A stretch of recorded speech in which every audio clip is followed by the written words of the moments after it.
Class seventh विषय हिंदी। हम पंछी उन्मुक्त गगन के।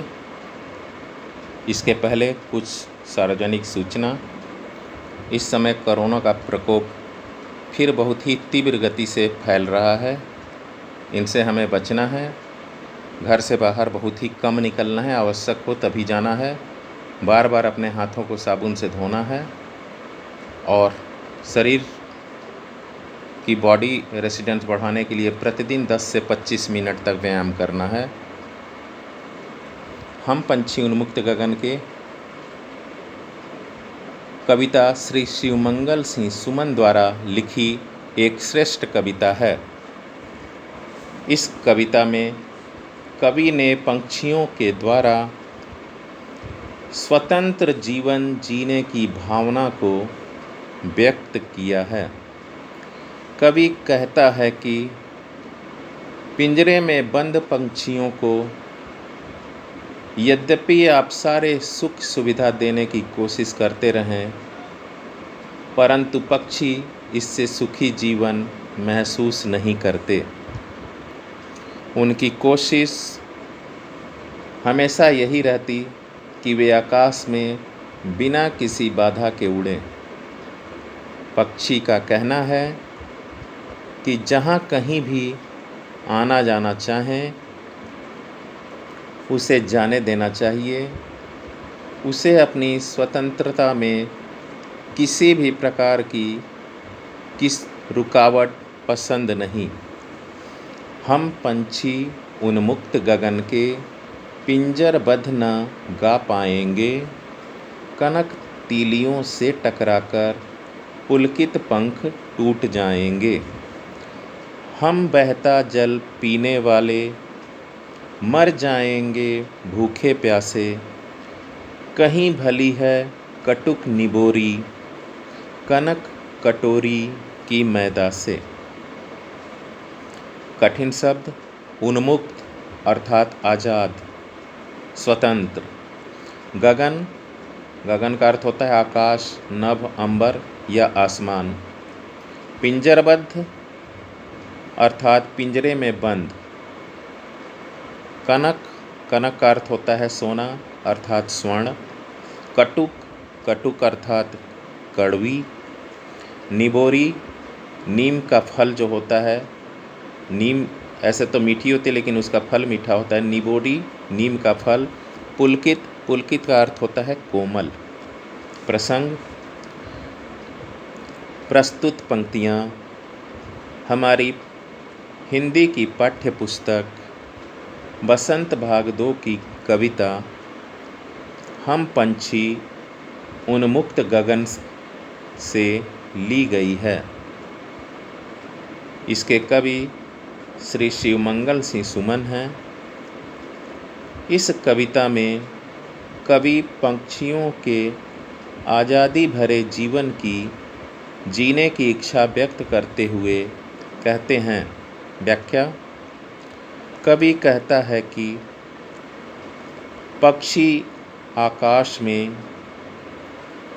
पूरी आज़ादी के साथ उड़ना पसंद करते हैं। यदि उन्हें पिंजरे में बंद कर लिया जाए तो भी वे खुशी से गीत नहीं गा सकेंगे। जब पिंजरे में लगी हुई सोने की सलाखों से टकराएंगे तो उनके कोमल पंख टूट जाएंगे।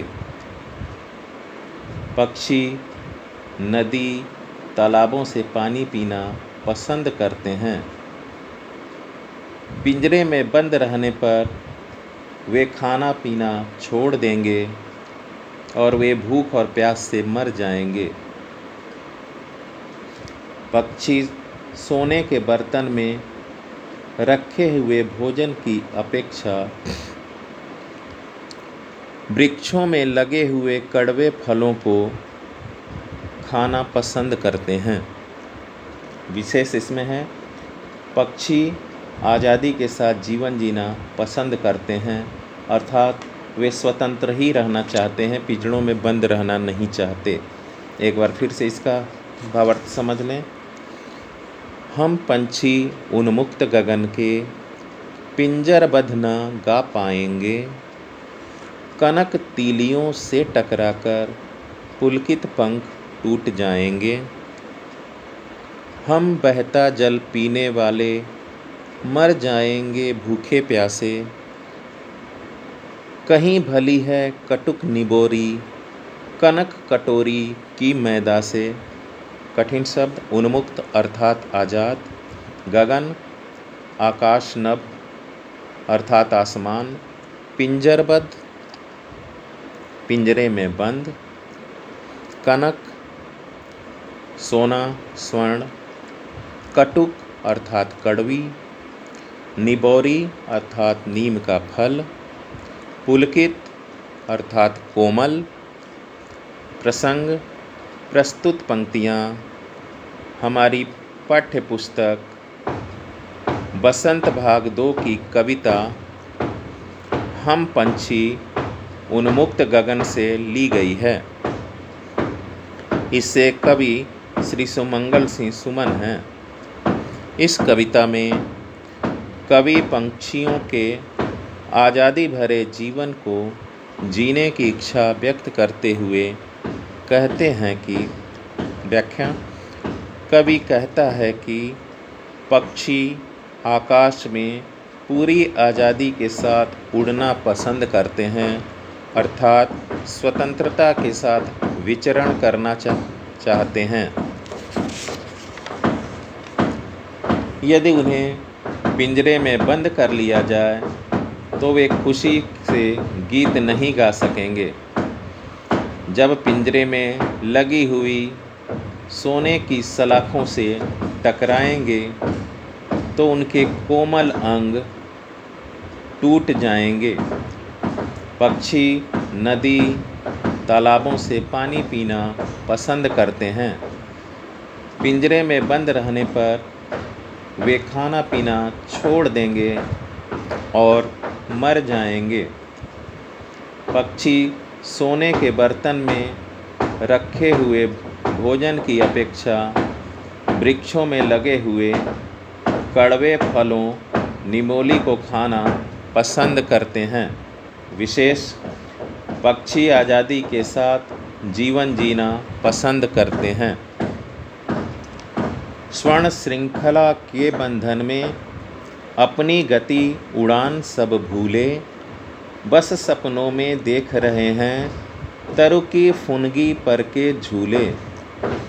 ऐसे थे अरमान की उड़ते नीले नभ की सीमा पाने, लाल किरण सी चोंच खोल चुगते तारक अनार के दाने। कठिन शब्द।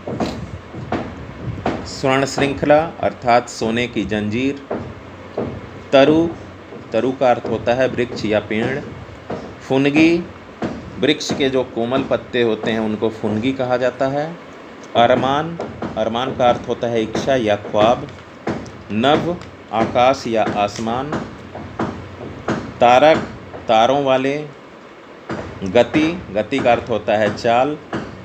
प्रसंग प्रस्तुत पंक्तियाँ हमारी हिंदी की पाठ्य पुस्तक बसंत भाग 2 की कविता हम पंछी उन्मुक्त गगन के से ली गई है। इसके कवि श्री शिवमंगल सिंह सुमन हैं। कवि पंछियों के आज़ादी भरे जीवन जीने के मानसिक उद्गारों को व्यक्त करते हुए लिखता है। कवि कहता है कि सोने की जंजीरों में बंद रहकर पक्षी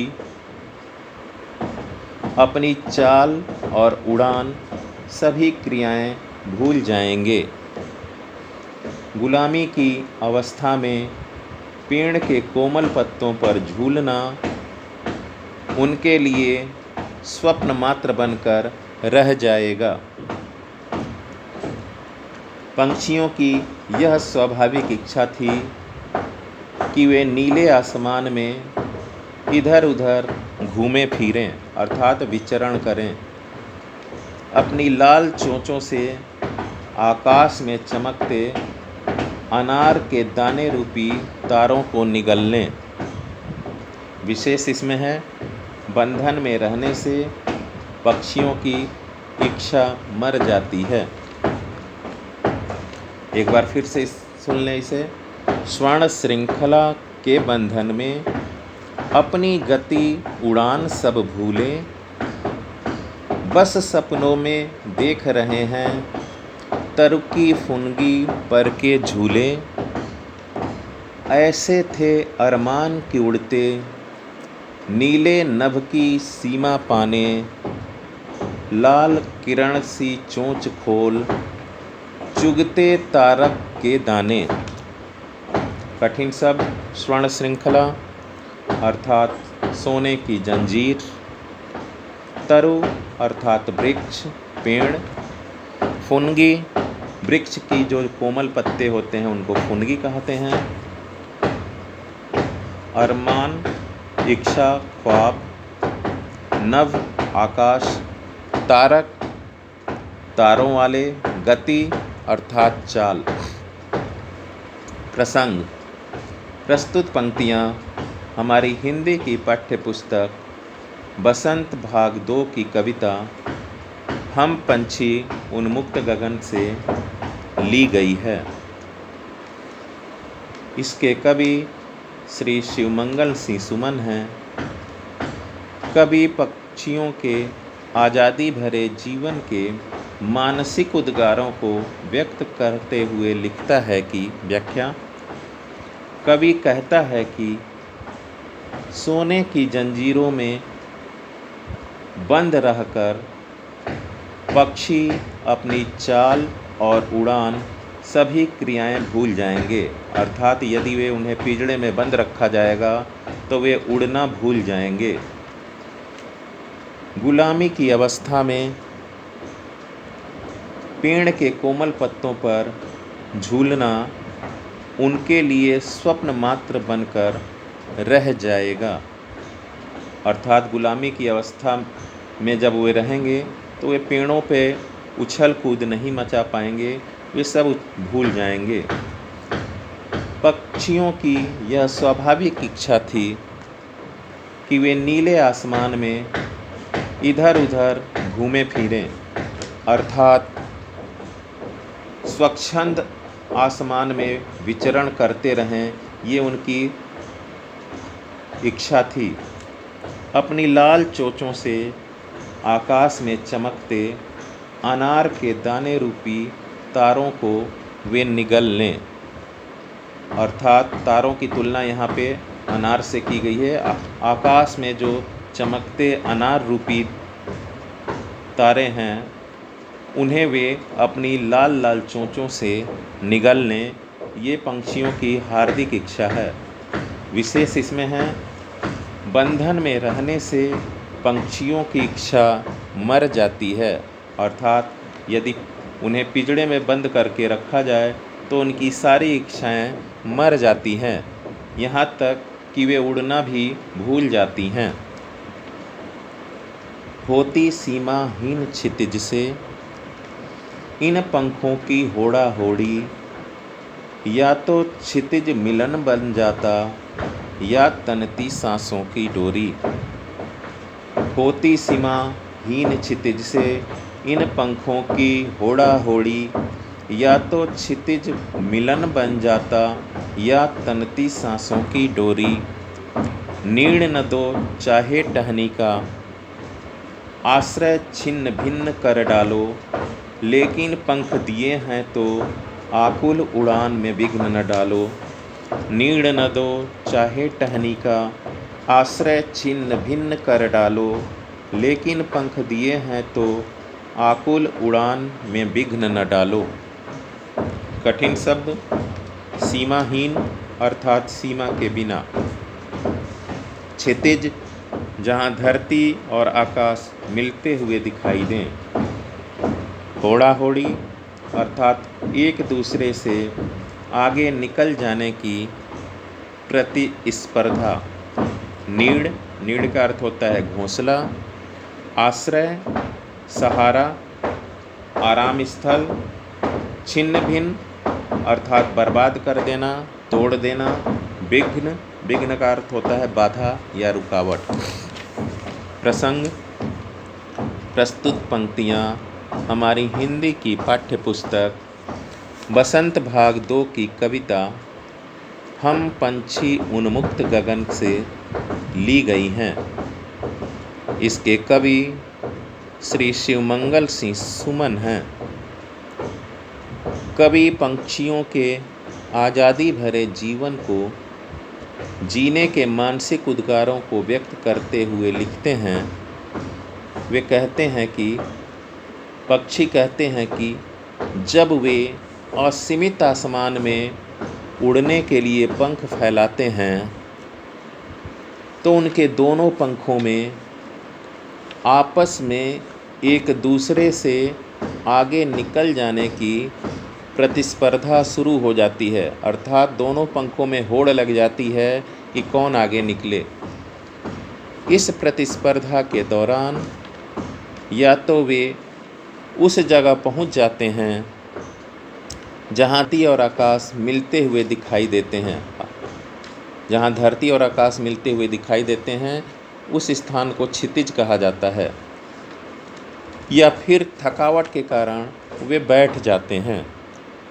पंछियों का कहना है कि बेशक उन्हें रहने के लिए घोंसला न दिया जाए, जो उन्हें डाली का सहारा मिला है उसे भी तोड़ दिया जाए, लेकिन कुदरत की तरफ से जो उन्हें उड़ने के लिए पंख मिले हैं उन पंखों की उड़ान में उन्हें किसी भी तरह की रुकावट पसंद नहीं है।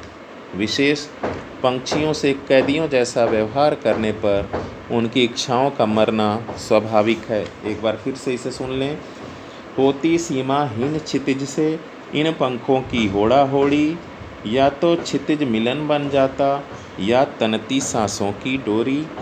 नीड़ न दो चाहे टहनी का, आश्रय छिन्न भिन्न कर डालो, लेकिन पंख दिए हैं तो आकुल उड़ान में विघ्न न डालो। कठिन शब्द। सीमाहीन अर्थात सीमा के बिना। क्षितिज, जहाँ धरती और आकाश मिलते हुए प्रतीत हों उसे क्षितिज कहा जाता है। होड़ा होड़ी, एक दूसरे से आगे निकल जाने की प्रतिस्पर्धा। नीड़, घोंसला, आश्रय अर्थात सहारा देना। छिन्न भिन्न, बर्बाद करना, तोड़ देना। विघ्न अर्थात बाधा या रुकावट। प्रसंग, प्रस्तुत पंक्तियाँ हमारी हिंदी की पाठ्य पुस्तक बसंत भाग 2 की कविता हम पंछी उन्मुक्त गगन के से ली गई हैं। इसके कवि श्री शिवमंगल सिंह सुमन हैं। कवि पंछियों के आज़ादी भरे जीवन को जीने के मानसिक उद्गारों को व्यक्त करते हुए कहते हैं। पक्षी कहते हैं कि जब वे असीमित आसमान में उड़ने के लिए पंख फैलाते हैं तो उनके दोनों पंखों में आपस में एक दूसरे से आगे निकल जाने की प्रतिस्पर्धा शुरू हो जाती है। इस प्रतिस्पर्धा के दौरान या तो वे उस जगह पे पहुंच जाते हैं जहां धरती और आकाश मिलते हुए दिखाई देते हैं, अर्थात क्षितिज पे वे पहुंच जाना चाहते हैं, या फिर थकावट के कारण बैठ जाते हैं अर्थात आराम करने लग जाते हैं। पंछियों का कहना है कि बेशक उन्हें रहने के लिए घोंसला न दिया जाए, जो उन्हें डाली का सहारा मिला है उसे भी तोड़ दिया जाए, लेकिन कुदरत की तरफ से जो उन्हें उड़ने के लिए पंख मिले हैं उन पंखों की उड़ान में उन्हें किसी भी तरह की रुकावट पसंद नहीं, अर्थात वे उसमें किसी भी प्रकार का विघ्न पसंद नहीं करना चाहते। विशेष है इसमें पंछियों से कैदियों जैसा व्यवहार करने पर उनकी सारी इच्छाएं मर जाती हैं। उनकी सारी इच्छाओं का मरना स्वाभाविक है यदि उन्हें पिंजरे में बंद करके रखा जाए, अर्थात उनकी स्वतंत्रता छीनी जाए।